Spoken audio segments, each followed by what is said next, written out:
మన రజనీకాంత్ గారి డెడికేషన్ మామూలుది కాదు భయ్య. మ్యాటర్కి వస్తే నరసింహ మూవీలో ఫాదర్ క్యారెక్టర్ కోసం శివాజీ గణేశన్ గారిని అప్రోచ్ అయినప్పుడు గణేశన్ గారు ఉండి పొద్దుగాల 9 గంటల నుండి రాత్రి 9 గంటల వరకు అంటే నా వల్ల కాదురా నాయనా, నన్ను వదిలేండ్రా బాబు అన్నారంట. కానీ మేకర్స్ బలవంత పెట్టేసరికి సరే నేను వస్తా, పొద్దుగాల 6 గంటలకు వస్తా, మధ్యాహ్నం 1 కల్లా నన్ను పంపించేయాలి చూడండి అన్నారంట. దానికి మేకర్స్ ఓకే చెప్పేశారు. సరేరా నేనంటే వస్తా, ఈ సినిమాలో హీరో రజనీకాంత్ రా, వాడు అంత ఎర్లీగా వస్తాడా అన్నారు. దానికి మేకర్స్ సార్ ఆయన్ని మేము ఒప్పించుకుంటామన్నారు.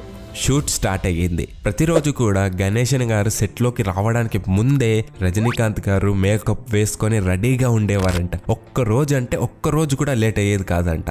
గణేశన్ గారికి ఆశ్చర్యం వేసి డైరెక్ట్ గా రజనీకాంత్ గారిని అడగకుండా పక్కనున్న ఏడితో, అరే వీడు రోజుకి 3 షిఫ్ట్లో షూట్ చేస్తున్నాడు కదా, అంత నైట్ వరకు షూట్ చేసి ఇంత ఎర్లీగా ఎలా రాగలుగుతున్నారా అన్నారంట.